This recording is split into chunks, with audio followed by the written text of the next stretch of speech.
going into session 4 now.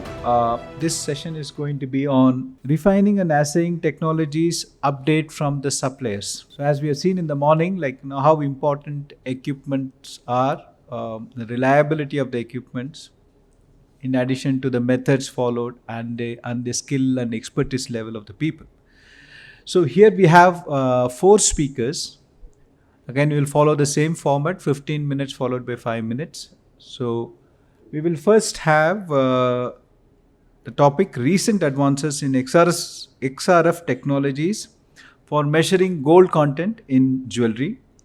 The presentation will be done by Mr.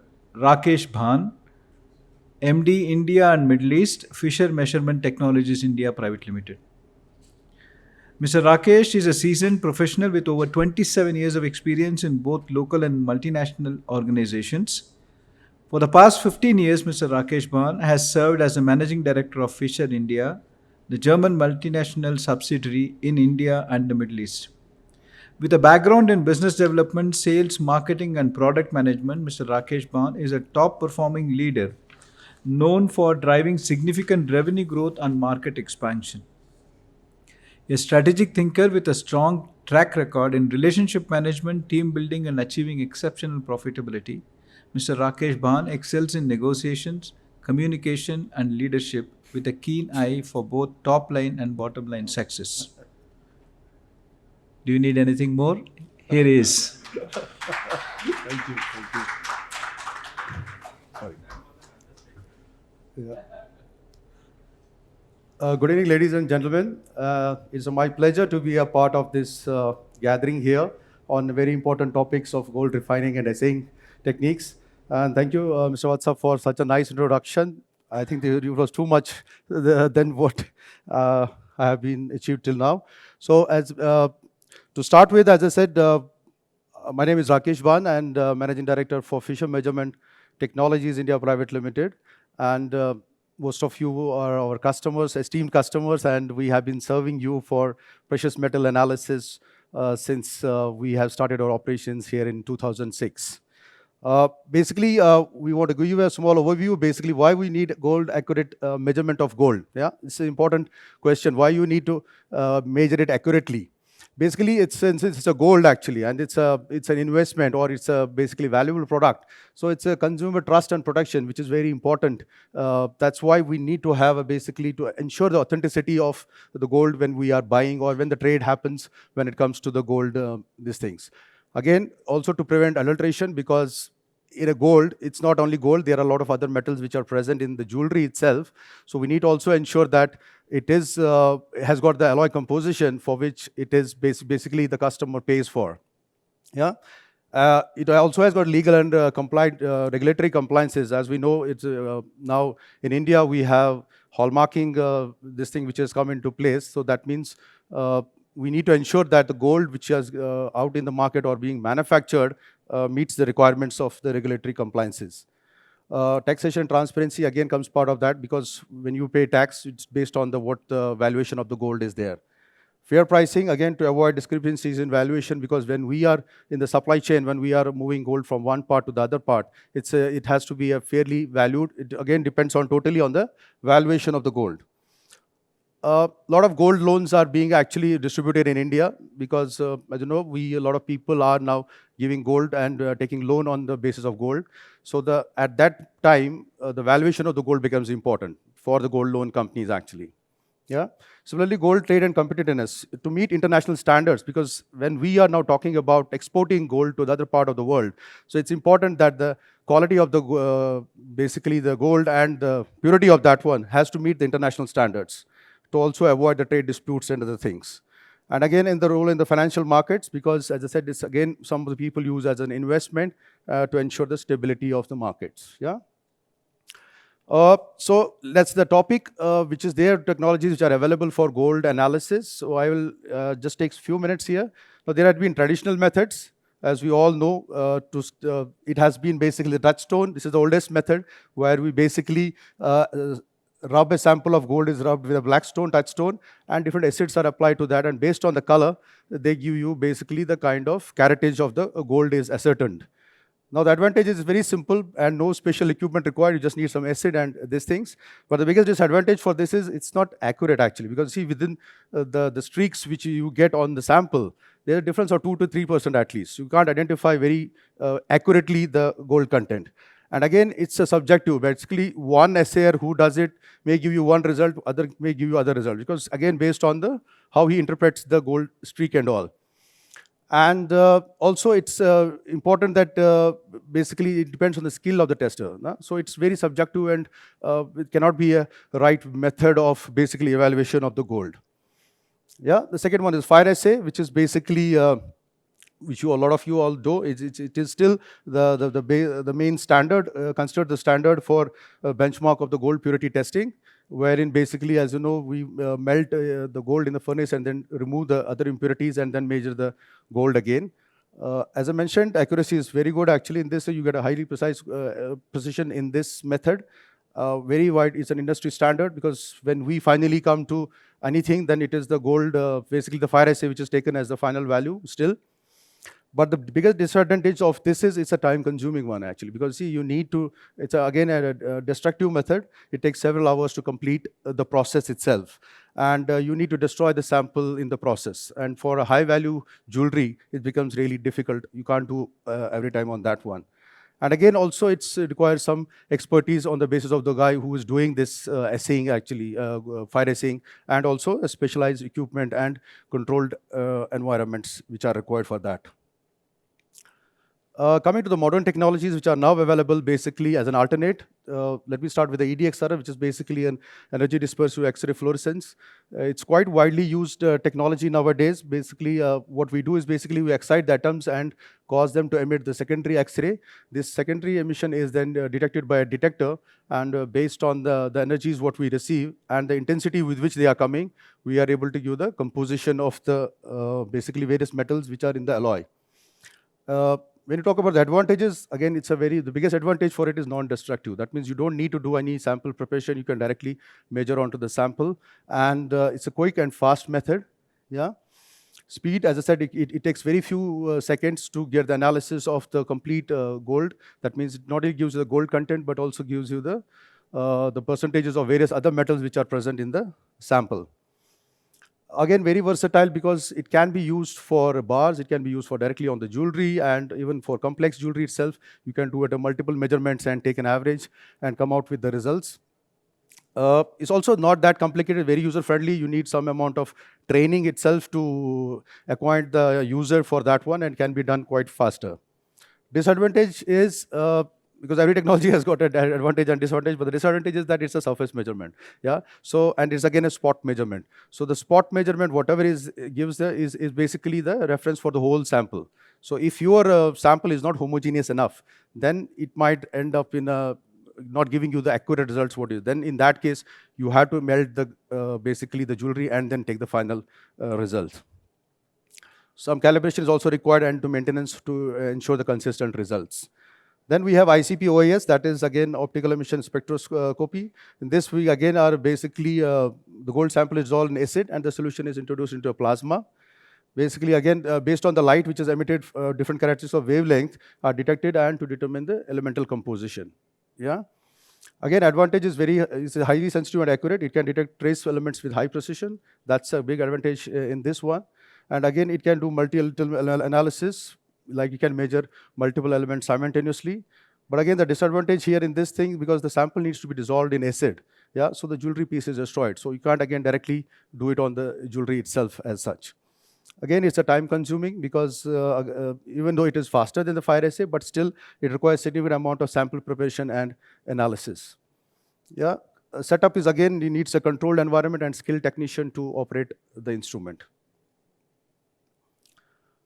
Then we have spark OES, again, wherein basically a small voltage spark is used to excite the atoms in the gold sample, and again is causing them to emit a light at characteristic wavelength, which is then analyzed to give the composition analysis of the element. It is also a precise elemental analysis, including the trace elements, as I mentioned here.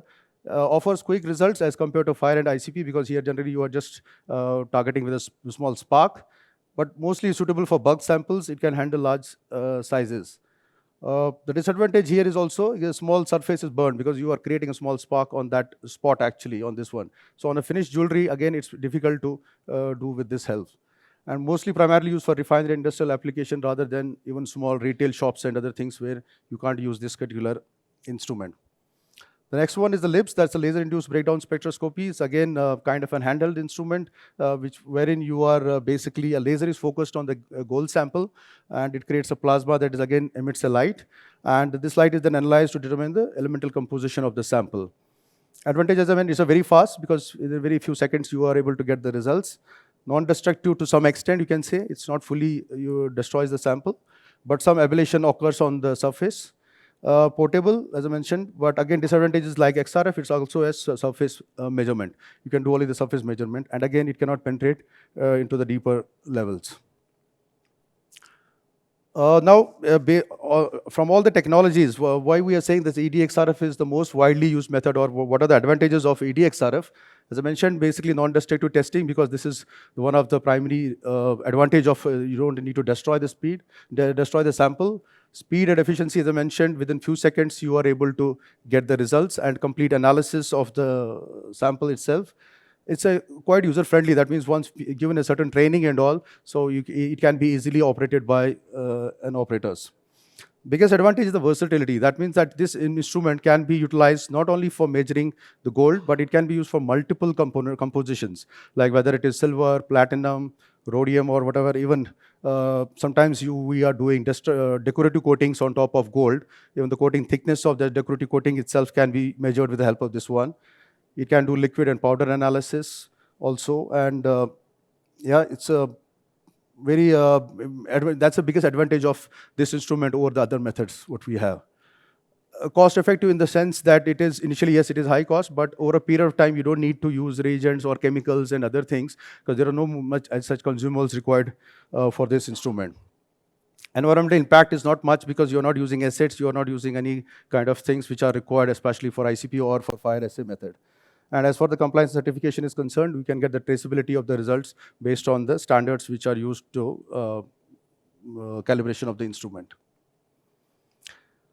So what is X-ray fluorescence? Basically, as I mentioned, it's as we know, every atom has got an electron, has got a nucleus, and then there are electrons which are revolving around that. So what we do in this, we target basically with the primary radiation, and it knocks out one of the electrons, for example, from this K shell, and to fill up this gap, the electrons from other shells fall into this one. And during this process, there is a release of this radiation, fluorescence radiation, which is basically specific for a particular element. By physics, we know what is the energy of that particular metal. And then we have a detector here, which actually detects the energies which are coming from this sample, which decides which are the metals present, and the intensity with which they are coming gives us the composition or the percentage of that metal. So you can see here, basically you have energy lines here, and this is the intensity. So when you get a peak, for example, at this particular specific energy, that means this metal is present, and the height of this one basically decides what is the percentage or the composition of this metal in the alloy. If the schematic is basically an X-ray tube which targets the X-ray, it passes through a shutter, which is generally for the security purpose. That means when you are not using the instrument, the shutter is closed so that X-ray doesn't come out. Then we have some primary filters for the basically to suppress the undesired X-ray which are coming from the X-ray tube. The mirror and other camera system is to show you basically the position where you are measuring the sample. And then there are collimators. Collimators again is basically we target the X-ray tube on a specific point. That's also one of the bigger advantage of X-ray, that you can measure on very complex jewelry itself, because with the help of collimators, you can align the measurement spot on that particular this thing. And then when it is targeted onto the sample, based on this X-ray fluorescence which I mentioned is coming, and then the detector here detects the energies which are coming and the intensities. And based on this, there's a software behind which gives you directly the reading itself. So this is basically an internal thing happening, but for an operator, it is directly he gets the reading. So evolution, basically, the discovery of X-ray started in 1895 when William Röntgen discovered the X-ray. And then early spectroscopy started in 1910 and 1920s for analysis of composition of materials. And then later some advancements happened in 1960s for X-ray detector technology when the X-ray dispersive X-ray fluorescence was started. And the adoption of this X-ray technology, basically, or EDXRF for precious metal analysis, initially started in 1980s when it was basically introduced for analysis of materials. So it's a very old technology, so that may have been used for a quite long time. Similarly, then banking and financial institutions started in 1990s for taking the old gold loans and other things and all when it started here. And finally, the retail and jewelry industry also has started now utilizing these instruments in the jewelry retail showrooms and other places for taking the old gold which they receive from the different customers. If you see the cycle, actually, starting from the mines itself, when it is then minted and finally converted into final jewelry and all, at various stages you can utilize basically the XRF. So that's the versatility of this instrument, right from the ore till the final jewelry is coming out. At multiple stages, we can utilize this technology. As I mentioned, as you know, there are multiple types of golds which are available. It's not just a fixed one, because based on the composition and other things, you have pink gold, rose gold, and all other types of gold which are available depending on the concentration of copper and other metals that gives the color of this one. So the versatility is that with all the kind of gold levels, other things can be measured. It's not specific for only for pure gold or for bars only. Even for that matter, for example, not only the gold and jewelry, but again, fashion jewelry, like a lot of these people, especially in Europe and other places, they use a lot of fashion jewelry, wherein basically it's a low caratage gold, and on top of that, they do the basically high caratage coatings of gold and all. So this you can also measure with the help of XRF. Silver, similar, platinum, all these measurements, even the solution analysis for, in the case of a plating analysis, if somebody is doing a plating, they can do the solution analysis. 5 minutes? Yeah, sorry. And ROS also is there. That is, there are some substances which are basically banned that can be also measured. So this talks about the versatility of the XRF instrument, that it can do all these kind of measurements with one single instrument. Bath analysis, which I mentioned, again in grams per liter, you can directly get the readings here.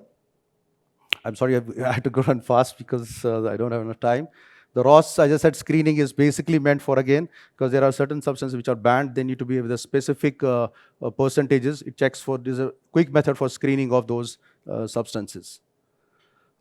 Basically, it's important that with the result, you can give a traceability to the result, because we are using the standards which are traceable to the international standards. So that means whatever the results you are coming from the XRF can be traceable to the international standards itself, which is very important for any measurement instrument. Now, some of the advancements, basically the advancements what has come in the detector technology. In the earlier times, we were using proportional counter tube, wherein you can see there was a wide, basically FWH value was very high. The resolution was roughly around 900 electron volt, which means that if some of the elements which are close to each other could not be measured, so it was only for measured for 2 or 3 or 4 samples you could measure with this one.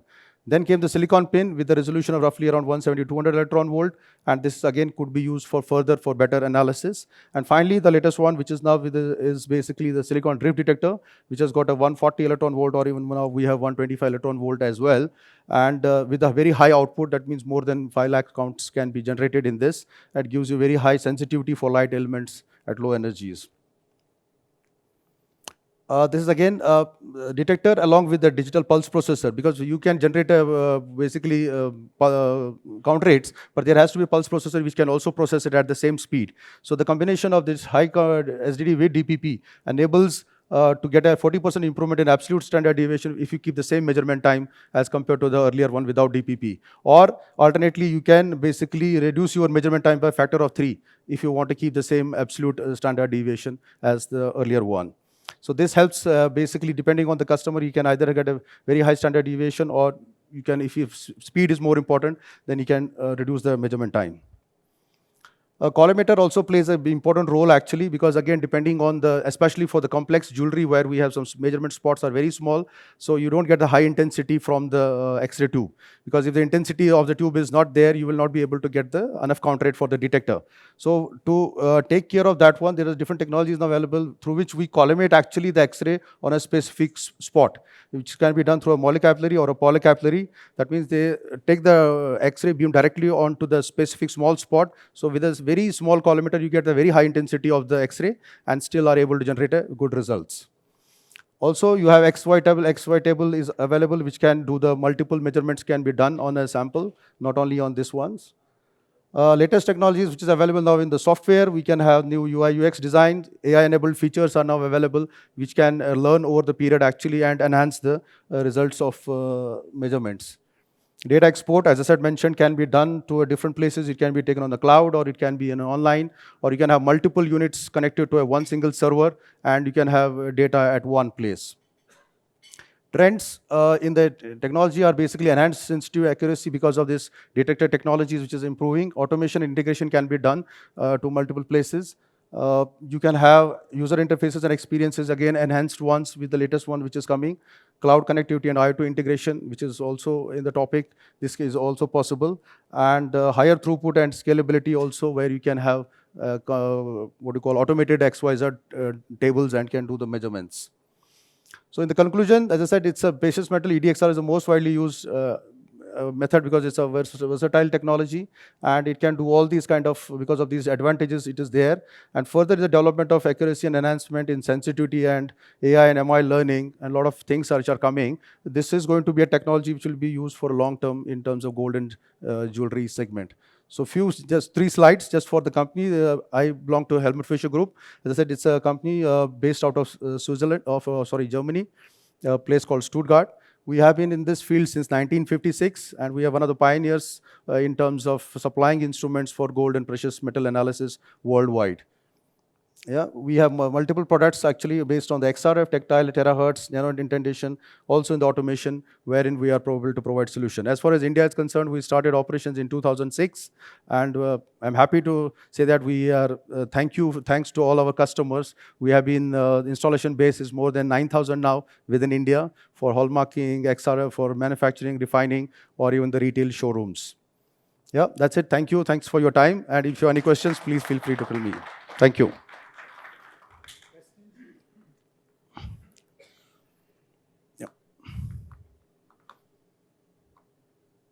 This is anyway sorry, this is gone. Anyway, contact was there. If you have any other questions anytime later, you can always come to me. And we are also we have a booth here also. And during this next 2-3 days, we can have interaction also.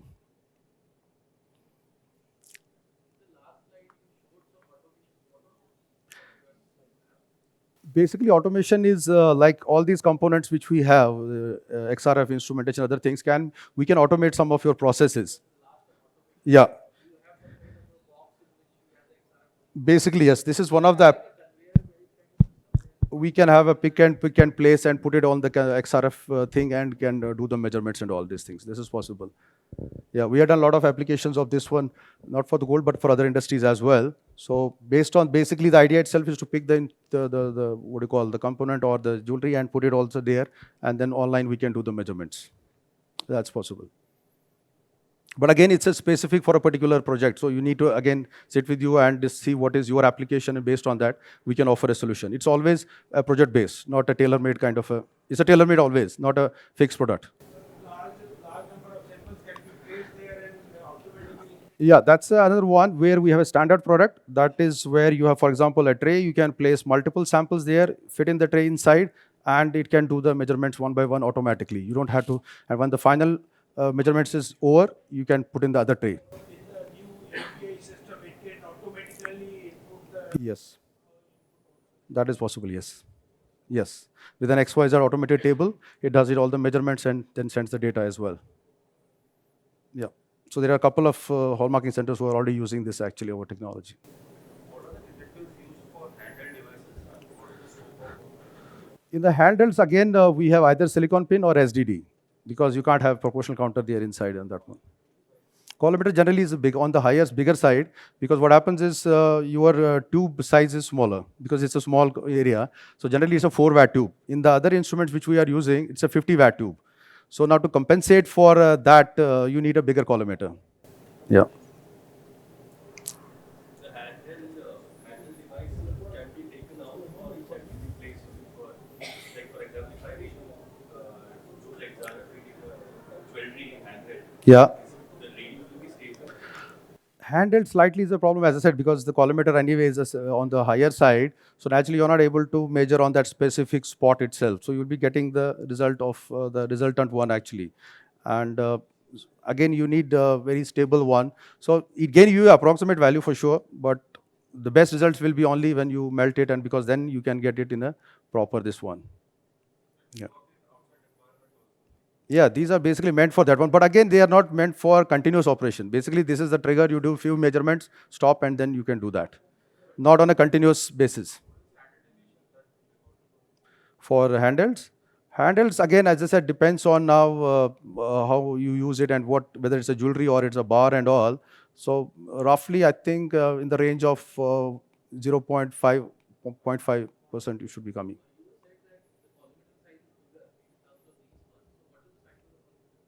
No, I said here there are multiple collimators. So depending on your sample, you can choose actually the collimator. That's a possible in a tabletop.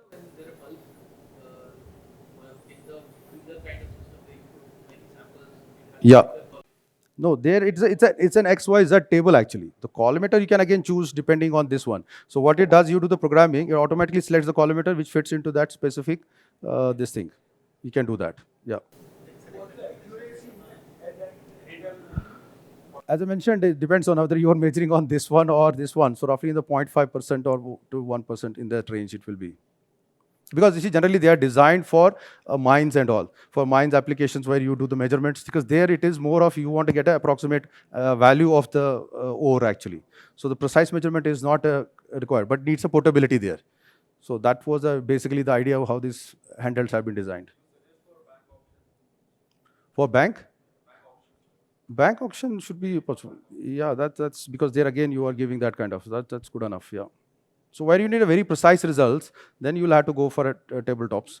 Otherwise, this works good. Basically, again, for the impurities, as I mentioned, there are some one of disadvantages, as I just mentioned, also is basically since it's a spot measurement, and some of the impurities, for example, iridium, it is again a very high melting point. It doesn't get what you call mixed properly in the gold. So if you are measuring on that specific spot, then you will be able to measure that basically content itself. But in other places, if you are not measuring, then sometimes it might be difficult to do that.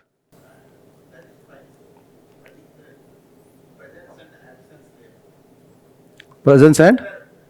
Any benchmark below this detectable because of highly sensitive instruments. Yes. So they may traces are also being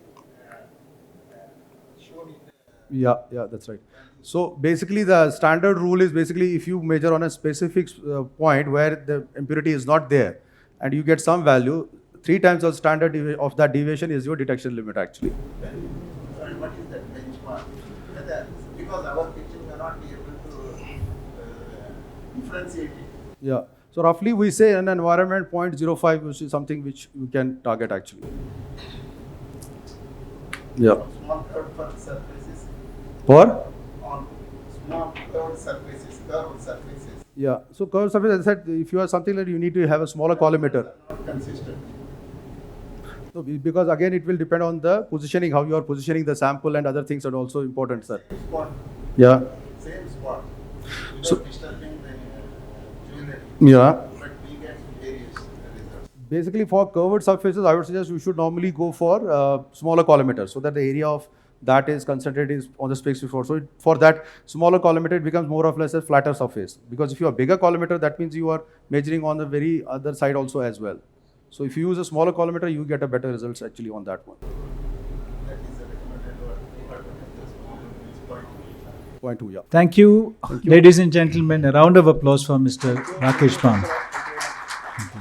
Now invite our next speaker, Mr. Enrico Cappellini, General Manager IKOI, to present on the recent advances in casting technologies. A brief introduction about Mr. Enrico. He is an accomplished commercial director with an extensive experience in the mechanical and industrial engineering sector. Mr. Enrico has built a remarkable career characterized by a robust skill set in negotiations, petroleum business planning, and refining and sales. With a strong background in business development, Mr. Enrico Cappellini has successfully driven growth and innovation in their field. His leadership and professional acumen have consistently contributed to achieving significant advancement in the industry. Please welcome Mr. Enrico Cappellini, General Manager IKOI. I will make a presentation today about a couple of technologies that IKOI is developing in terms of handling some processes within the refinery. I know that this section is about casting, but actually the technology that I'm talking about is about how to avoid some melting and casting steps within a refining process. And it's quite interesting because I enjoy particularly the presentation today about the ESG, because those principles are what is driving us in terms of proponing new technology for the refiners. So we are looking at what is the ESG overall interpretation that we can apply to the refineries, and we are trying to say what can we do as an equipment supplier in order to enable the refiners to comply better or improve their capability to comply with the ESG, or to minimize the use of resources that they have to use in any case in the refining process. So basically, I will introduce a couple of technologies and application. One that is specifically related to the production of bars, silver bars in particular, and the casting process, and the other one that is more related to the refining steps and the refining process as well. What we have done over the years is to investigate the possibility to transform the shape and the form of the material that is processed in the refinery, minimizing the number of melts that we have to do within the process, and replacing this kind of melts with mechanical processes. I will give you an example that is probably explaining quite well. It's a standard practice with our equipment, but also with other equipment, to melt some refined material into grains, and then with grains produce finished bar, whether it's a 400 ounce bar or a kilo bar. And that is a process that is quite common now worldwide, as well as it's a common process to cast from silver crystal to grains again and produce finished bar. We ask ourselves how we can improve this process and replace the intermediate casting between refined product and grains with a mechanical process. In doing that, we developed two technologies. One technology that is an equipment that is capable of what we call shredding the material.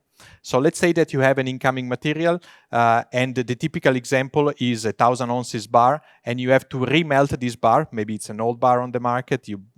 It's something that is coming from the banks or from the vaults, and you need to remelt it, either to cast it again in another 1,000 ounces bar, or to recast it in a smaller format, like a kilo bar or 500 grams or whatever.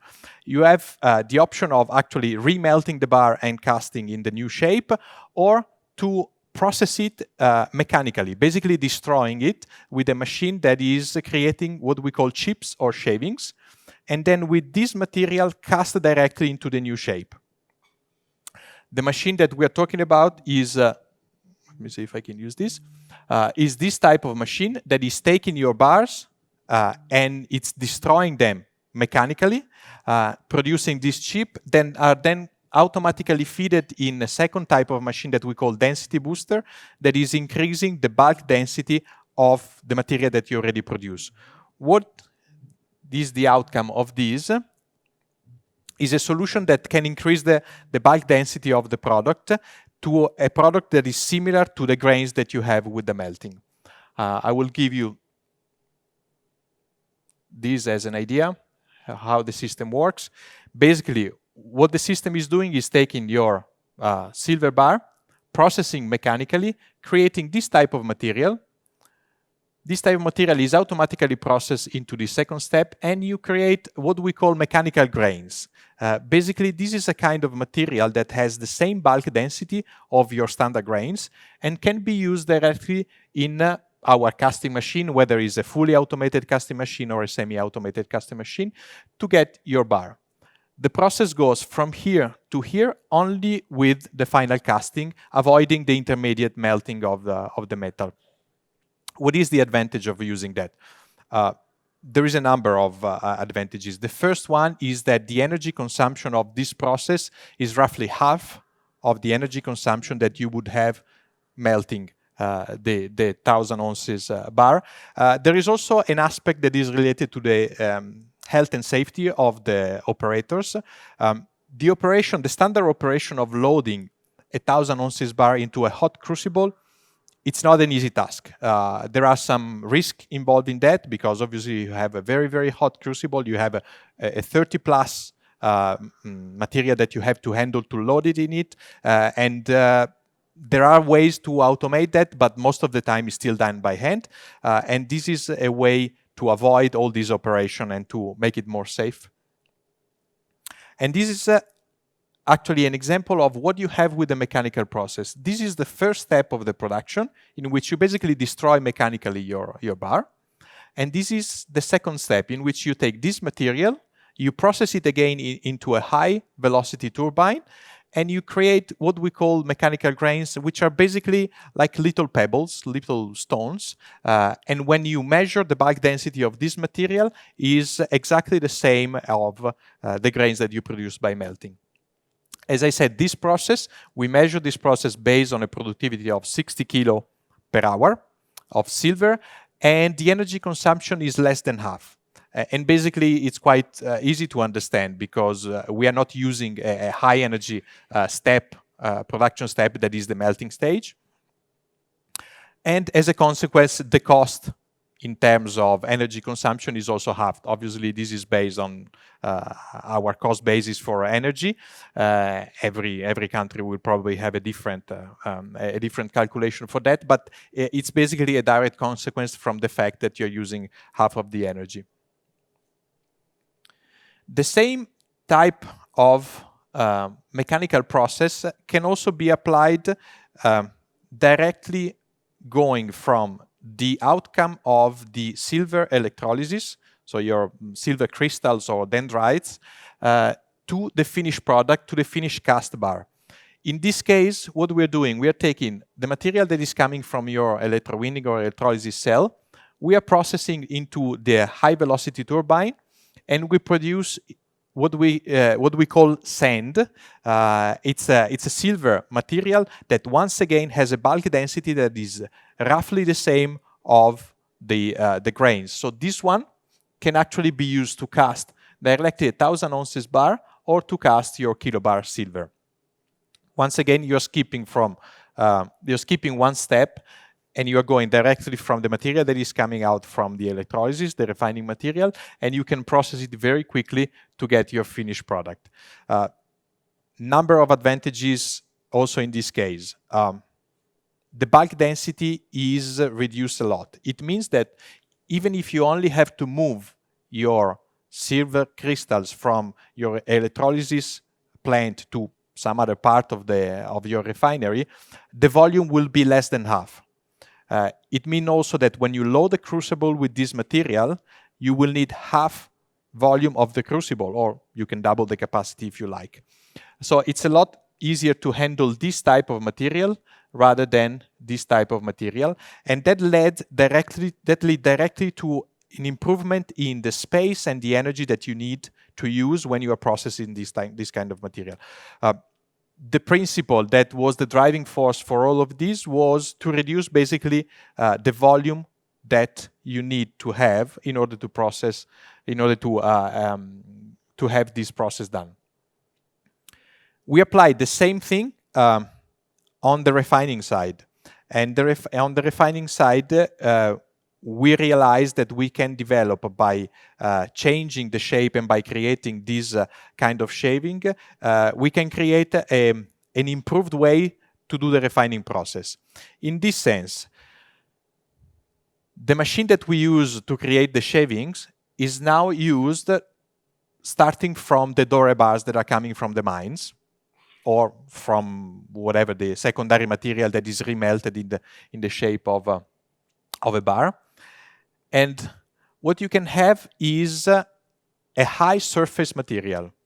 Try to imagine some shavings or chips, which Simone today said that when you are preparing your sample, ideally you need to have a thickness that is between 0.12 and 0.15 millimeters.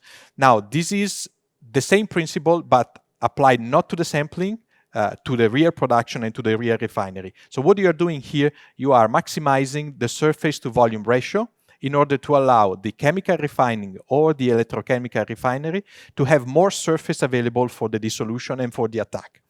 This means in some ways that you can process it at Doré that you can process it directly with aqua regia with a higher silver content because you have a lot of surface available. Your process will be a lot faster because you can access to a lot of surface in the material, and you can also minimize the amount, maximize the efficiency, which usually brings to a reduced amount of effluent that you are producing with your chemical dissolution. Try to imagine that usually with the aqua regia you go to an excess of acid that you use within the aqua regia just to make sure that your reaction process is fast enough. If you increase the surface, you can reduce the excess of acid and reduce also the chemical consumption on everything. This principle is applicable both to the chemical dissolution and to the electrorefining. The electrorefining cell is different, will look different from the standard electrorefinery in which you are casting your anodes and you're putting your anodes in the cell. And this is something that we are developing to be matched with this type of material.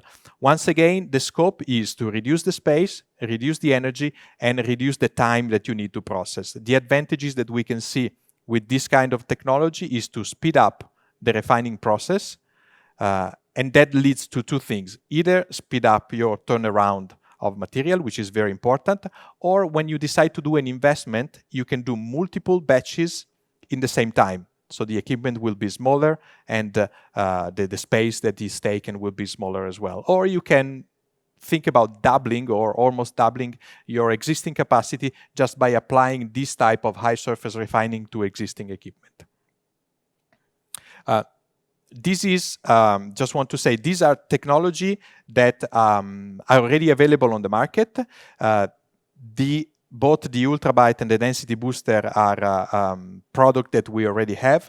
The process of refining with high surface technology has been done by us internally, and we are now in the testing phase using with the cooperation with one of the LBMA refineries, and we hope to present the results at the next LBMA Assaying Refining Conference, which will be in, I think, February or March next year. So by then we will have enough result to show how much you can speed up your reaction process and your dissolution process, and that will be that will give data and hard proof on how much you can improve the refining process using this kind of technology that gives basically a different type of process applicable to both the aqua regia and the electrorefining. So it's very simple. I want to keep it simple, but the message that we want to give is double.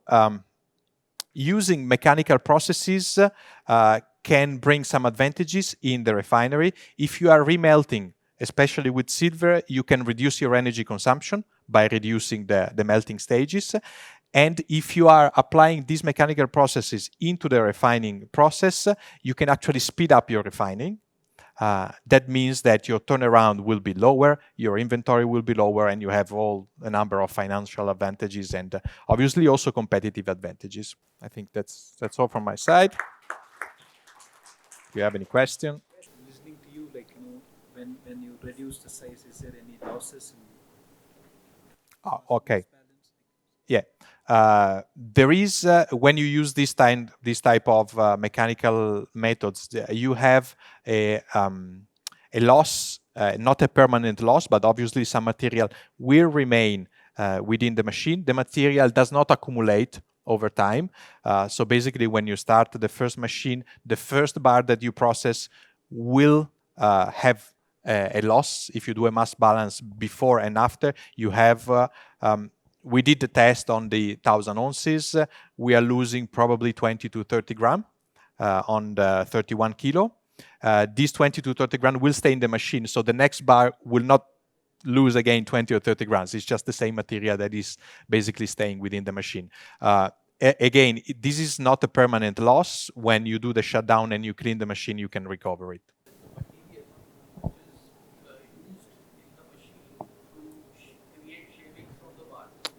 The material, okay, Yeah. It's not cutting.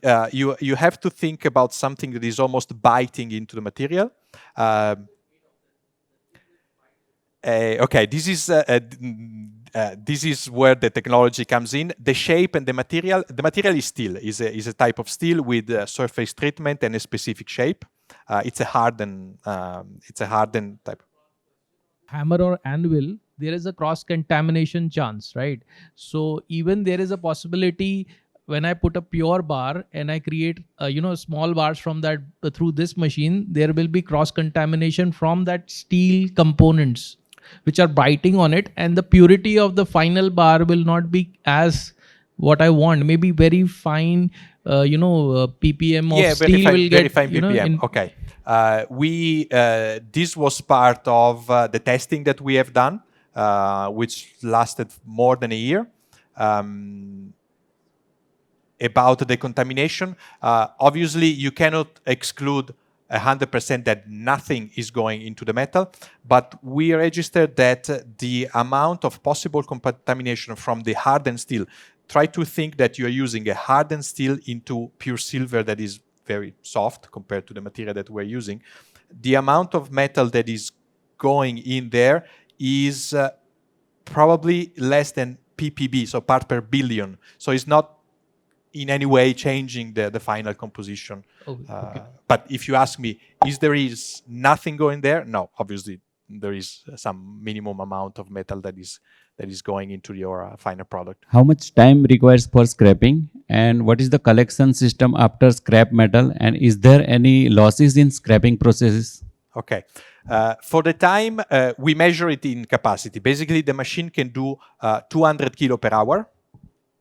And that's the maximum capacity. It's a dual machine, but basically 200 kilo of silver per hour.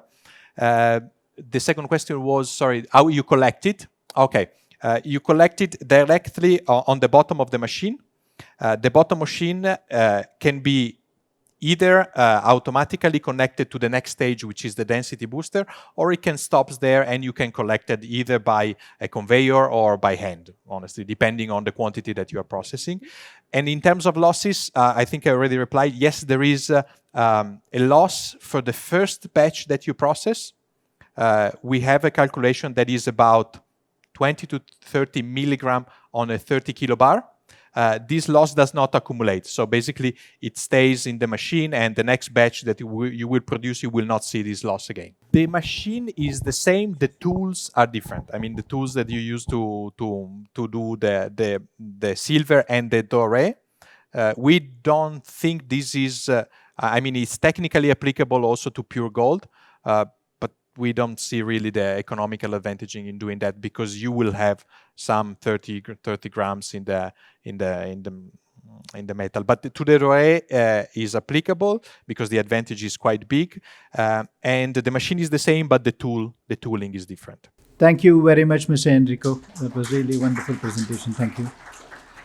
The next speaker is ready, but it is my duty to introduce the speaker in a proper manner because he is an expert, and he's going to talk about ICP OES, another important and popular and robust analytical approach. To give a complete overview of this, we have Mr. Anthony Thomas, Business Development Director, South Asia and Middle East, SPECTRO Analytical Instrument GmbH. Mr. Anthony Thomas is the Business Development Director at SPECTRO Analytical Instruments. He leads a dedicated team across sales, services, and administration, driving profitable growth and customer satisfaction throughout South Asia and Middle East regions. He has over 20 years of experience in analytical instruments field. Mr. Anthony Thomas possesses extensive market knowledge and excels in adapting to diverse cultural and business styles. SPECTRO's expertise spans elemental analysis using EDXRF, ICP OES, and ICP MS products, as well as brand development, strategic consulting, business plan creation, etc. Recognized for outstanding performance, Mr. Anthony Thomas earned accolades for exceptional sales growth in non-metals product in 2017 and 2018. With this introduction, let us invite Mr. Anthony Thomas to do a presentation on recent advances in ICP OES analysis. Thank you very much.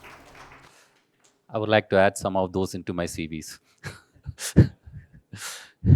So, so we walked through a new technique. It's there, but for the Boolean business, this is something new which has come in. So we talk about what this instrument can do. So let's first chance upon the periodic table. As you can see, they are color coded and then they are fenced around. So if you look at the color coding, the gray ones talk about the kind of spectrometers where I can do it on site, and the blue one talks about spark emission spectrometers, which is a kind of a destructive instrument when you're doing solid metal analysis. And the yellow color talks about instrument which is using plasma as a source when the sample is introduced as a solution to be measured from few ppbs to percentage. And of course, the darling of your business, X-ray fluorescence spectrometer, which can also do the same. But before we go there, so let us understand what the ICP can offer here. It will, without question, will measure from lithium to uranium, with a few exception of some elements like carbon, nitrogen, oxygen, and of course hydrogen, because the sample is introduced in a solution form. They are not available because the standards is a challenge. Fluorine cannot be broken down by the source of the ICP-OES, and these are all byproduct of a nuclear fission reaction. So nothing concerning to your world. So how does the instrument work? The sample has to be presented in a solution form. That means you have to dissolve it in an acid. Either it's an HCl, HNO3, and hydrofluoric acid. Earlier talks were given this time consuming. Yes, we have a solution there. If you use a microwave digestion system, the sample use is half a gram or less. The solution uses 5 to 10 ml. And then within 30 minutes, the entire thing is dissolved. Why we say microwave digestion system is because if you're doing impurity profiling, we would like to know what all the other elements present in addition to the major elements. Once it's brought into a solution form, the instrumentation starts from the tubing sucking in the sample. The solution is then broken down through a nebulization process. Fine errors also generated, are sorted in a spray chamber. Heavy ones are collected in a drain. The light ones are further carried upstream into a zone called as plasma. Plasma is nothing but argon gas converted into an ionized state. Why argon is used? Because it is inert in environment. It doesn't oxidize. It doesn't add on to the analysis process. It only breaks down the samples into atoms, atoms into ions. And when in that zone, it emits wavelength, which are specific for the given atom. And that is measured by an optical system. So the light enters, falls on the grating, and you have detectors measured. This design of ours is unique to SPECTRO. Why? There are no moving parts. 2, no purging of the optics. Because to measure wavelengths like sulfur, phosphorus, arsenic, boron, tin, refractory elements, certain elements like germanium, selenium, or some impurities of your precious metals, you need to go below 200 nanometer. That's a unit of measurements in this machine. You need to purge them. We do not need to purge it. And this makes the first unique proposition from this kind of instrument, low running cost. And this ensures everything that is in your samples are measured. It's a one-time run. You get the complete fingerprint of all the elements present, right from few ppb to percentage levels. So this briefly explains how the instrument works. So what does an ICP-OES offer for you all? Right from exploration, that is your geochemical exploration, you can touch the analysis when it's concerning ores, recycling materials, concentrates, slags and residues. Further taking it to the next level, you can do your purity analysis as well as impurity analysis. They both can be addressed. And further, if you go downstream, you can do your environmental applications pertaining to pollutions, hazardous waste, and the new things coming up now is deleterious elements like arsenic, cadmium, mercury. These these four are called the big heavy metals whose presence itself has to be eliminated. So you have to look below 5 to 10 ppm in your material samples. Yes, you can address them in the instrument, whether it's in your incoming gold or silver doré.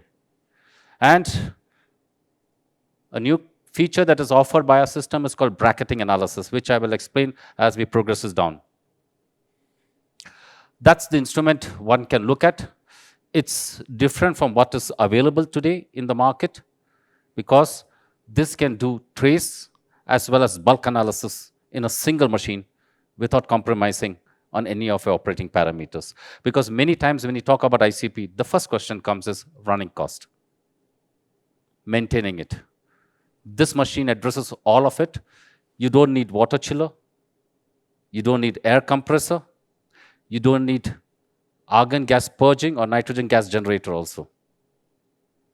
It's all unique in this. You just need argon gas only when you want to do analysis. One analysis will roughly last around close to half a minute. And what it offers to you all, the best in limits of detection, best in repeatability. Why? Because the kind of features we offer in this machine offers stable resolution over a wide wavelength range. And in same, you can do right from ppb levels to a double-digit percentage. You can even do high TDS samples, concentrates up to 30% TDS, run it into the instrument. As I mentioned, I reiterate, you can do indirect, where you can subtract from 100% process, or you can do direct, where you can straight away measure the purity of the element. You can also drill down by doing bracketing analysis, where a particular zone on the calibration curve is focused for the higher concentration, bombard them with more values, you could get more accurate values of the given metals. These are some of the values which the instrument can do in a 5.5% purity gold. As you can see, that is the limit of detection in liquid volume, and that's in solid samples. That's gallium, rhodium there, if one cannot see. So we are not just limiting to few elements, we get the whole scope of it. And this makes ICP a better fit because you can tell by asking for more elements in your CRM. All instruments are reference based. More the reference is there, plotted on the calibration curve, more accurate is the results. And ICP presents the scope because when you have the sample in a solution form, there are two ways of doing it. One, you have a synthetic standards by asking the CRM supplier for the list of elements to be supplied, they can give you. Or if you have the standards, you can either go with an alloying level to address the lower value, and then the pure ones, the top value, which you can dilute it further and connect between and have more points on the calibration curve. Similarly, for silver. Quite an impressive we can do. That is 5.7% levels we can address.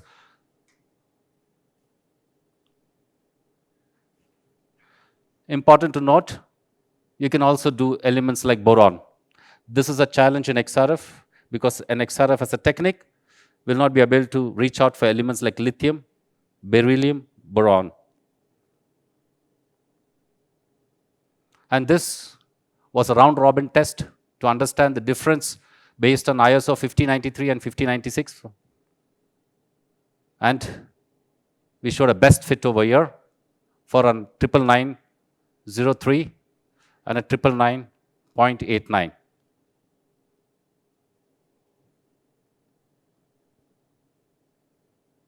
Also an alternative when you're doing by fire assay, here we are able to pick up on zirconium using spectroscopy as a technique, which was possible in a fire assay method.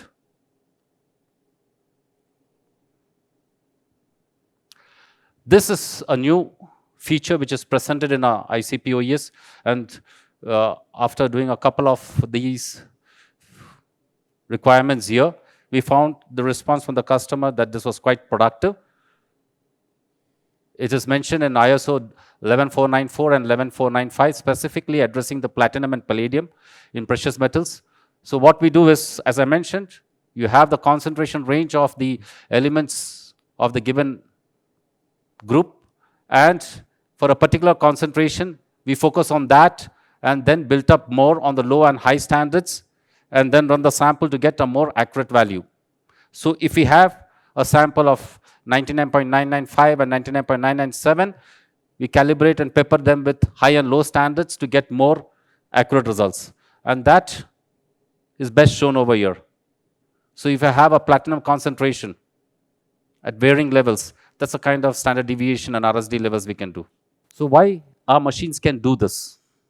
Most of the offerings of ICP-OES look at the plasma in a vertical fashion, from the front and back and everything. What we do, we not only see around the plasma for doing a mid to higher concentration of your alloying elements and bulk values, but we are also able to position the plasma horizontally. This is only unique to us, and this is where our machine is offered when you have trace analysis to bulk analysis kind of requirement in a single machine, without compromising or without diluting the basic characteristic of the sample matrix. So we have two offerings from the ICP-OES systems, but this is the most preferred because we can address from sub-ppb level to a dual digit percentage. By default, it does 75 elements. What it means is, as per the method, you may get some 20, 30 elements measured, but it also stores the fingerprint of the other elements, wavelengths, and the concentration, which you can recall at a later stage. If you find the intensity count slightly higher, prepare a calibration program, run the spectrum, and there you can quantify it without running the sample again. So that's a saving there. And a little faster. Yeah. And it not only addresses all kind of aqueous, but if you have some oil samples and all, the machine can also do that. So for your oil conditioning monitoring facility, yes, this instrument does that. TDS up to 30%, safe to use, unattended also operation. Nothing is going to blow up. So SPECTRO as a company, we offer just spectrometers. Whether you have from the field lab operation for screening with handheld spectrometer using XOT, or for validating with RCOS, that is ICP-OES. If you want to do small spot size measurements, we have Midex and Cube, which can also address into the hallmarking realm. And of course, when you want to do bulk analysis, the RCOS is there. We also have a benchtop EDXRF, which either we can offer as ZPOS or a Cube. We have a two version, what is for hallmarking and what is for bulk analysis. So the ZPOS what we have is unique because that's the only system, if one understands an X-ray machine is, it uses an anode material to drive the beam. This uses dual anode material to address right from lighter elements to heavier elements. So we talk, like in silicates and all, we can do up to 0.5 ppm, most of the lighter elements up front. And in the production system, we have, of course, the SPARC-OES.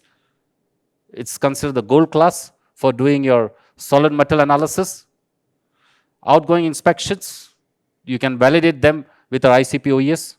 For hallmarking, we offer SPECTRO Midex and SPECTRO Cube. Post-production, chemical processing analysis and catalyst measurements, the best fit is always an ICP-OES, and here an ARCOS scores better because it captures everything and anything that comes out from the sample. Coming back to consumer and recycling process, we have a take between a hallmarking product that is SPECTRO Cube and Midex, and on the other side we have the ICP that is ARCOS.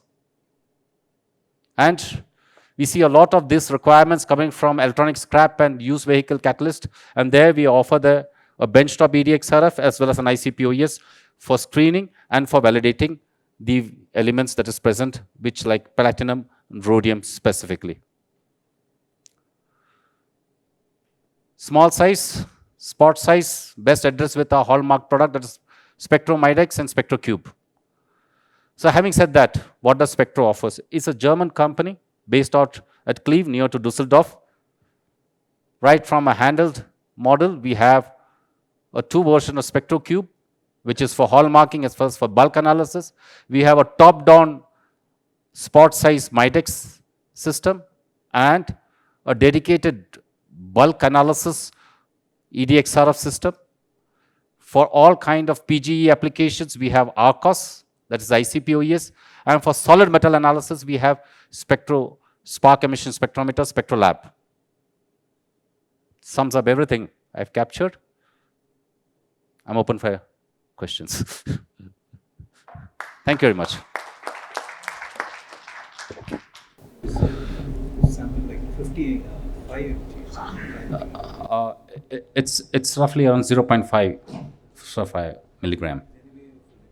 You can recover because that's hardly, you dissolve it in a 10 ml acid, mark it up to 50 ml.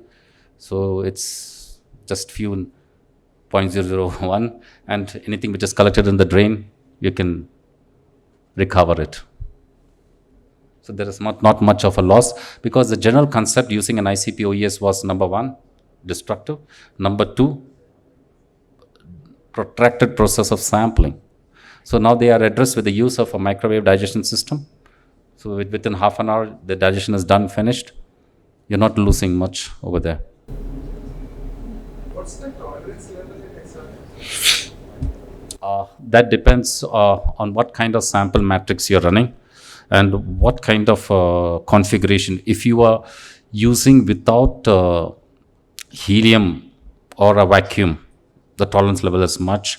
If it is in a controlled environment where you're able to capture the response of the elements coming out from the sample, so plus or minus 0.05 RSD is perfectly achievable. No, in a normal hallmarking scenario where all the spectro cubes are used, for the XRF, what would be the variation? Because we also do fire assay there. Mm-hmm. So, in certain cases, there can be spark. So what is the tolerance level in spark as well? Spark will be more accurate because it's hitting on the sample, homogenizing it, and then measuring it. The calibration curve is all defined there. In XRF, it's a little bit more distance. So you have a 0.5% RSD there. 0.5? 5%, because it depends on what kind of area it's going to hit upon. Okay. If you take a flat sample, I'm getting 0.005, even better. 0.005? 5, yeah. But that's a huge range you are saying, 0.005 to 0.5. The reason why I said is it depends on what you are going to hit it with. I'm talking If it's of normal jewelry, if you're work. Yes. If you're looking at a spot size of 0.2 mm and you do it, 0.05 will be perfect. 0.05, okay. Yeah. Thank you. And we are still there, yeah. Tomorrow we have a stall out there. You can get in touch with us. Nucleus has a stall there where all will be addressed. Please feel free to visit us and ask us more. Let us see how best we can support you. So as I understand, the use case would be for Burean. The other one, that fire assay part, what we are doing right now, we are not marking, we can consider. Is that the The fire assay is much more accurate. This has a tolerance. What we notice is not 0.05. I'm talking about ICP, and ICP has, and the XRF, yeah. For XRF, I agree with you, fire assay can be the best preferred technique. But if you look at an ICP-OES, it's much notch higher. You get even more better accurate values. The reason is the standards are easily available. Because all are reference-based machines. And you can validate the values, what you get on ICP-OES, because you have the certified reference materials capturing all these elements that you want to do. So if you're looking just to purity, okay, fire assay is fine. But if you're looking for the impurity part, nothing can beat ICP-OES as a technique. Insoluble like helium and deuterium, which are not soluble in aqua. There is a chemistry involved in getting the elements also into the solution form. Yeah. So the recipe is there. So as I showed in my periodic table, they are doable. your dissolution process, you can dissolve those? Yes. So we go for a closed vessel digestion. Why we are requesting for a closed vessel digestion? Because when you're doing impurity profile, you would like to know what are the other elements also present. Does also takes the same 30 minutes? Yes. I'm talking in general. When you get an ore or you get a spent catalyst, we never know what is coming into. So your is a close world. What you do will not be known what you do. But of course, the recipe is common.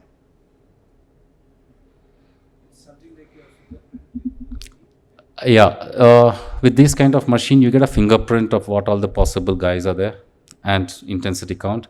But if you calibrate them, you will get to quantify them more accurately. Ladies and gentlemen, a round of applause. Thank you very much. Here we are, enriched quite a lot, and one more presentation to go, but this time we are not going to have an individual making a presentation. It's Team Rajesh, which is going to make a presentation. Rajesh India is one of the technology solutions provider for the gold refining or gold and silver refining sector. India-based company, formed in the year 2010, and they have over 2,500 installations in India and abroad.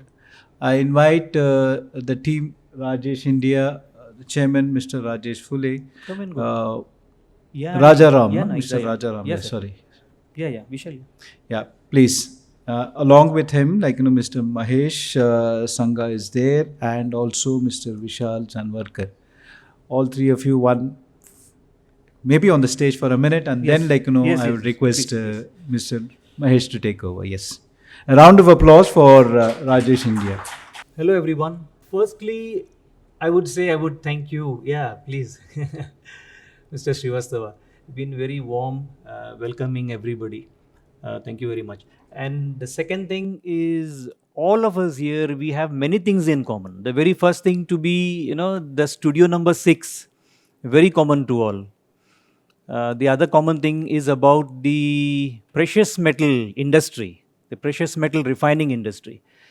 We have been seeing so many presentations, we have been seeing so many deliveries that were so much in detail, a lot of fundamentals that were covered. Today, we will be talking about, as a manufacturer, we are going to talk about our machines that we manufacture. So, yes, we take this golden opportunity in introducing our company, Rajesh India Manufacturing Private Limited. And our factory is located at Vasai, Mumbai. Our capacity can be defined as having a large team of engineers and technicians with 7 service centers pan-India. Going further, this is about what Rajesh India team or Rajesh Manufacturing Private Limited can manufacture for you as a customer. We are the largest in-house manufacturers of all types of precious metal refining plant, along with precious metal lab equipments and ETP plants. And we have been serving more than 2,500 customers in India as well as overseas. And we are going on to achieve more. Now let's have a look at what we can give to our industry. As a manufacturer, what we say is we can give the best technology with international quality at Indian price. We can give advanced systems to control chemical gases that tackle environmental issues, ETP plants to help control water pollution. Variations of machines are available with us. There are a lot of variations. In this, we have a section, what we manufacture, as well as there are some products that we trade as well. So these are the variety of machines that we can offer. Now let's have a look at what we can give to the industry. That we work on highly professional level for gold and silver refining processes for all our customers by providing variety of machine models that can especially perform silver electrolysis as well as regular traditional process. We can work on gold Dorebar, silver Dorebar, platinum, palladium, micro content processing and recovery, electronic scrap recycling, mining sand and ore to recover all types of precious metals.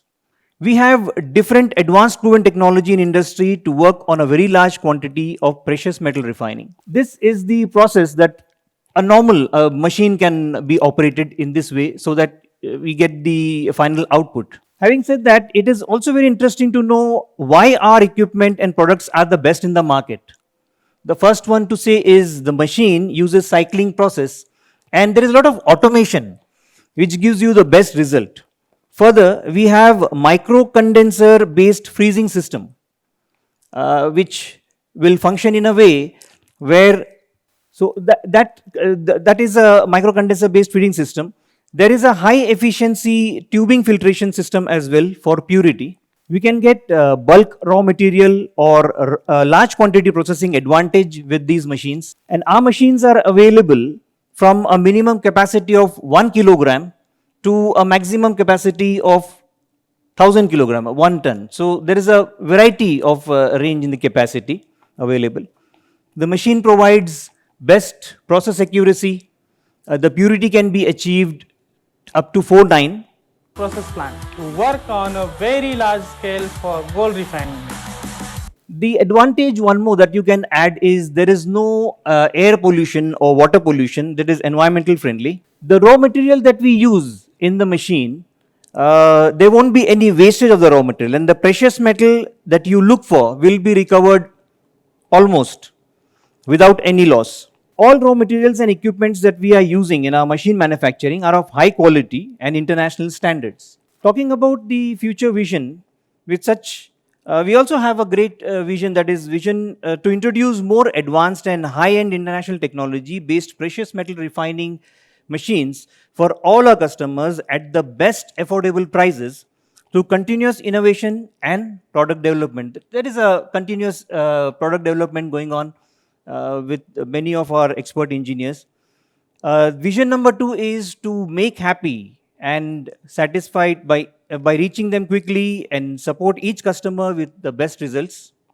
Our message to all: this is Rajesh India, the only brand name for trust, service and guarantee.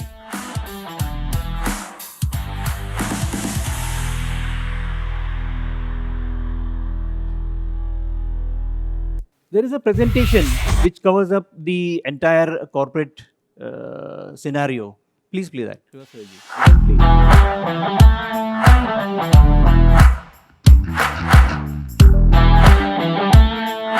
This is Rajesh India Manufacturing Private Limited. We deliver state-of-art precious metal refining machine with industry standard, with a vision to consistently provide environment-friendly techniques and high-tech design products and services that meet or exceed the requirement and expectation of our customer. Our mission is to become a global leader. Hi, I am Subhash, the factory manager at Rajesh India. We have the best technology.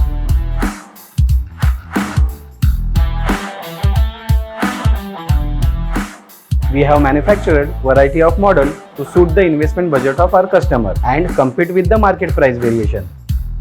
Our machines are environment friendly because they possess no harm to our environment, no air pollution and no water pollution. We work with national and international companies, also with government organizations. We follow and work according to all Indian as well as international standards. We have in-house processing laboratories to develop various refining processes. Our company has shown continuous growth from last 10 to 15 years. Customer service is our prime responsibility. In India, we are the biggest refining plant manufacturer, having presence in 28 countries. We work on gold and silver mining doré and old local market recycling of all kinds of precious metal. We have 24/7 service team. We provide 24/7 sales activities. We have dedicated service team and skilled engineers to provide 24/7 customer care activities. The strength of our company lies in its dedicated team of qualified and experienced engineer and technical personnel who are familiar with the latest technology and are capable of interacting and co-coordinating with the clients from the conceptual stage to the final handing over the stages of all refining machines. As a result of our achievement, we are now leading the global manufacturer of all precious metal refining machines. All components and raw material used for manufacturing our machines are of Indian and international standard. Our company focuses more on approved design for production and manufacturing. All production begins with design engineering that is done by our expert design team. The data model provides us with the insight of every production stage and section, helping us to convert design into real machines.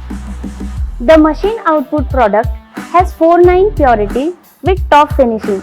Therefore, this high-class product can be used to make all types of finest jewelry, gold bars and gold coins. With the all diversified and extensive experience from last 15 years, gold and silver refinery machine are our top expertise along with the products bar coin making machine, iron copper removal unit, full hallmarking setup, fume neutralization scrubber, ETP plant, chemical process reactor and many more products. We have a large production setup with advanced technology. Management plays a very important role in every organization. The entire management team is the pillar of our company. Our management focuses on motivating all its employees to work as a team towards a common goal. It also helps maintain a good working relationship as per the management system. We have developed advanced and latest machine technology in multiple precious metal refining and processes. We have also designed the tumbler model along with aquarija method and nitric process plant to work on a very large scale for gold refining. This is Rajesh India, the only brand name for trust, service and guarantee.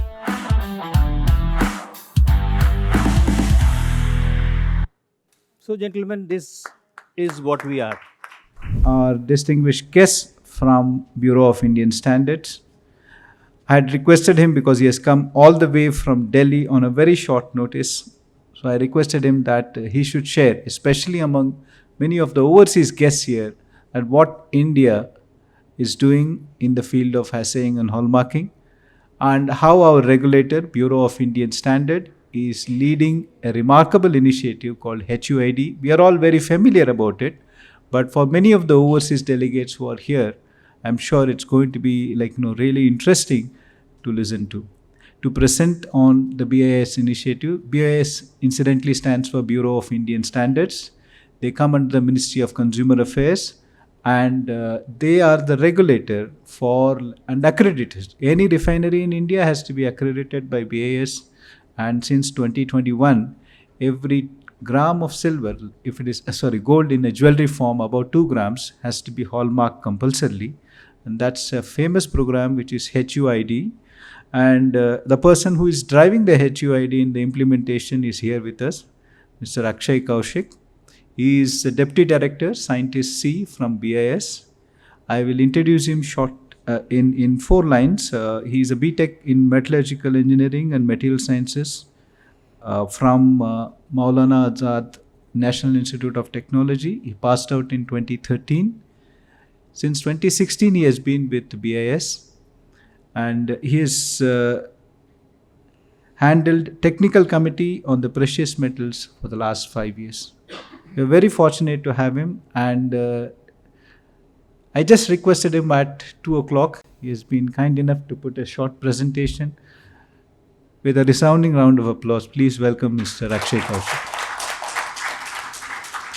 I'll just show a short presentation on our hallmarking scheme that has been running for now almost 25 years. So what is hallmarking? Hallmarking is nothing but accurate determination and official recording of proportionate content of precious metal. It could be gold, silver or platinum. Right now we are only doing hallmarking on gold and silver. And the hallmarks are the official marks which are given in many countries. The name hallmark was given because it was started in London and they used to mark it in a very long hall. So they used to call it hallmark. So now all countries are now using that name only. So what was the objective of starting this scheme? There were 3 major objectives. One was to protect the consumers because in India the consumption of gold is huge. More than 1,000 ton gold is being hallmarked right now. Last year, it was more than 1,100 ton of gold is getting hallmarked. So you can understand how much gold is getting consumed by consumers, retail consumers, and this is not the figure of bullion. So in order to protect them from getting cheated and to ensure that they get purity as per the money that they are spending on it. So for that, this scheme was started. It was also seen as an impetus to our jewelers, so that their quality will increase, and they, because of that, their export competitiveness will also increase, and making India a leader in gold market. So this scheme was started because RBI, which is the Central Bank of India, that they had a standing committee, and they gave a directive to BIS to initiate the process of standardization as well as marking on gold jewelry. So this scheme was started in April 2000. This was for gold jewelry. Then later on, scheme was also started for silver jewelry. That was in October 2005. And in 2015, this scheme was also started for gold bullion. For silver bullion, the scheme is not present currently, but the standard is being revised, and maybe in a year or so, that scheme also will be starting. So from the year 2000 till 2021, this scheme was being run on voluntary basis, wherein any registered jeweler, any jeweler who was registered with BIS could go to any hallmarking center, which was again recognized by BIS. So basically, this is a third-party assurance scheme. So the jeweler will go to AHC, and AHC will test the purity of that jewelry, and if it is up to the declared purity, it will get hallmark. If it is not up to the declared purity, the item will be rejected and sent back to the jeweler. So from 2000 to 2021, it was on voluntary basis. It was being run on voluntary basis. But from 2021, 23rd June 2021, this has become mandatory throughout the country. Right now, in view of limited coverage of AHCs, we have made this mandatory in only those districts where at least one testing center is present. So right now it is 343 districts where it is mandatory. We have more than 1,90,000 jewelers who are registered with BIS, and we have more than 1,600 testing centers at present. This scheme had started from year 2000, but on 1st July 2021, there was a change in marking which was introduced.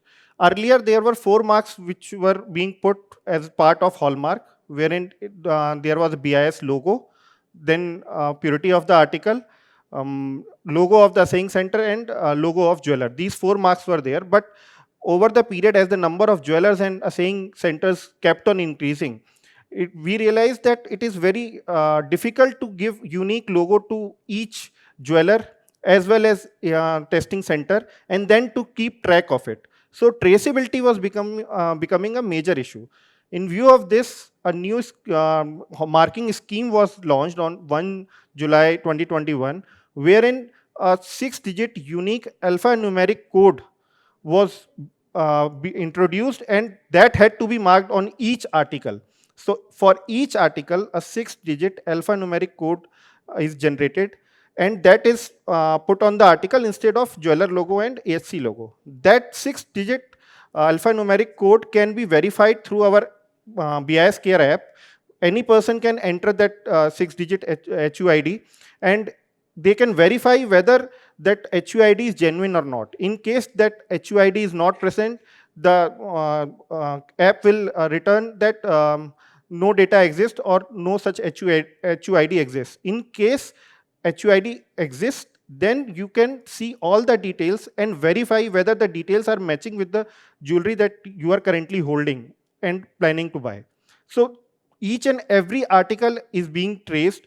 This whole system of sending jewelry by jeweler to AHC, and AHC, there are different stages. They receive it, then they do XRF, then they do sampling, then they do testing, that is fire assaying, and at last, if it is passing, then they are doing laser marking. This whole workflow was made online, and only if the sample is passing through each stage successfully, at last the system generates that 6-digit unique HUID for each article.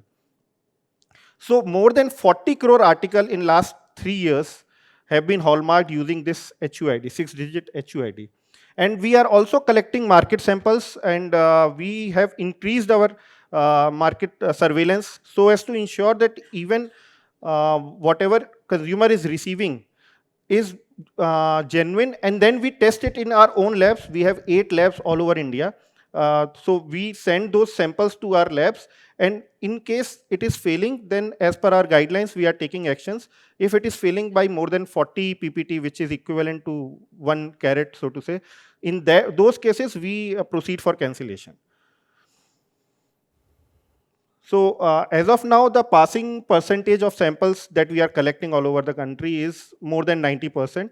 And the extreme failure that I was telling of more than 40 PPT is actually less than 0.05%.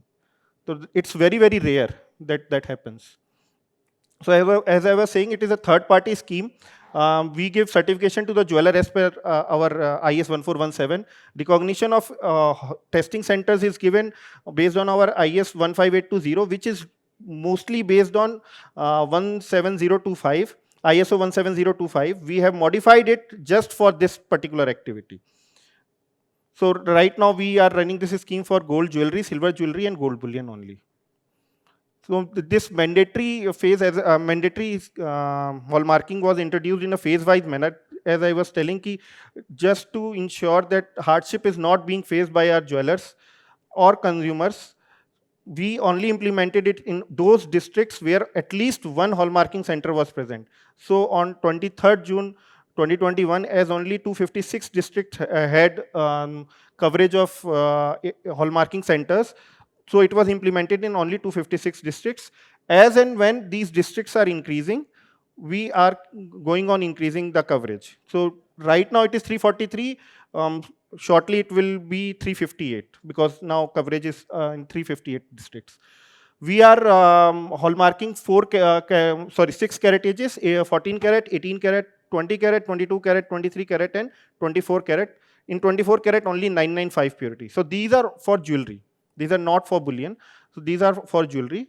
So earlier only 14, 22, and 20, 14, 18, and 22 were there. But based on the request received from consumers, we have increased it because it became mandatory also. So right now we have 6 caratages which can get hallmarked. There is no negative tolerance. Suppose it is 22 carat, so the required purity is 916. In case the system, when we enter the assay values and system calculates, it is 915.99. Even then it will fail and it will not generate any HUID. And the jewelry will be sent back to the jeweler. It won't get hallmarked. But because in India, jewelry is mostly handmade. It is not casted. Casted jewelry is also there, the percentage is increasing now, but traditionally handmade jewelry was more common. Because of that, the purity may differ from one portion to another. And the sample which was taken, from which part was it taken, that will actually reflect what purity was observed at ASC, our testing centers. So just to give them this leeway, in case there is a lack of purity or a little bit dip of purity at one particular place, so we have given a tolerance of 2 PPT. In case that sample comes to BIS for testing, we give a tolerance of 2 PPT. And also another reason is because the requirement is the overall purity of the article should be 916. From where we have done the sampling while collecting the sample, that we are not sure. Maybe the place where we have done the sampling, at that place the purity was lesser. But if we had melted the whole article, the purity would have crossed 916. So to give that benefit of doubt, we have given a tolerance of 2 PPT. So this is the current marking scheme. As you can see, BIS logo is there. Purity of gold, both in caratage as well as in fineness. We had tried to introduce fineness only, but in India, caratage is very, very common. Common consumers only understand caratages and not fineness. So we have introduced both of them. So both of them are there. And then there is this 6-digit alphanumeric code, which you can use in our BIS Care app, you can enter this and you can check whether that details of that article is matching or not and that HUID is genuine or not. So this is our growth in last 5 years. So as you can see, before implementation of mandatory hallmarking, we had around 34,000 jewelers only. Since the implementation, now this figure is still 31st March, but current figure is 1,90,000 jewelers. And similarly, AHCs also, it is more than 1,600 right now. So we have more than 1,600 gold testing centers all over the country. These are the number of articles that are getting hallmarked. So earlier, they used to be below 4 crores, but since the implementation, the number has been increasing. Last year, it was almost 15 crore. This year, again, most probably we will actually cross 15 crore, and we most probably will also cross 1,200 ton of gold hallmarking. So these are the features. It is 6-digit unique alphanumeric code. Each article, even if a pair of article is taken, if they are detachable, each article needs to be hallmarked separately with separate HUID. They cannot use same HUID. It is unique to each and every article. So when, as I was telling, you can, when you go on BIS Care app and just check the details, you'll get what is the purity of the jewelry. So a jeweler cannot cheat a person saying this is 22 karat. They can check it is 18 karat only as per BIS Care app. They can see what kind of jewelry it is, whether it is a bangle or it is a ring or it is a earring or it's a chain. Which center tested it? Who was the jeweler who got it tested? So all these details they are able to get. They can check that authenticity, and in case they have any issues or they feel that the purity is less, they can come to BIS. Then BIS get that jewelry tested, and in case it is found that that is below the declared purity, in that case, we ensure that consumer gets the compensation twice the amount of difference in purity. So whatever the cost of extra cost that was taken from that, as well as consumer, as well as testing center, as per our regulations. Yeah. So thank you. Thank you very much. Just for those who are like not from India, this initiative I wanted to highlight on one or two things. 1,600 testing centers in the country. Last year, 150 million pieces, 150 million pieces were hallmarked. Last year alone. From 2021, it's almost 500 million. 400 million. 40 crore. 400 million. So these numbers are staggering. It's a commendable initiative on transparency and traceability. What I suggest is that, unique numbers, right? One thing you can do, just 2 kilometers from this place, Kamanalli is a place where you have the best of brands. On one side you have Tanishq, Malabar, all are you go to any showroom, you pick up any piece of jewelry, ask them to show the HUID number. They will give you a magnifying glass. You can go through that. And then BIS Care app, you put it, you will be amazed. I did this one last time when World Gold Council head of strategy, Mr. Mike Oswin was there. We took him to this Davanam and we did show him this. He was stunned actually. It's nowhere there. There is no parallel to this initiative of this magnitude anywhere in the world. We are very proud of you. Sir, please come on stage. Yes. You have a question? Please. Yes, please. It was a good presentation. I have a quick question. What is the requirement to have a hallmarking for bullion? It is voluntary right now. Okay. So for silver bullion, we do not have a scheme. That is under process. Within a year or so, we'll launch that. For gold, that is voluntary right now. We have 58 refineries who have registered with us, but we are also working towards looking into the possibility of making bullion also mandatory. So that work is going on. We do not have any timeline. There is no, I think for the last 1.5 years we have been working on it. But it's a difficult task given the number of small refiners that we have. More than 3,000 small scale refiners we have who are doing through nitric acid still. Yeah. See, that's a good initiative, but I don't know how far it's going to be successful. So, because I'm from Dubai, so I'm just trying to understand why Boolean it's not achievable to do the hallmarking, because anyway all the bars have the numbers are there as well as the purity is there.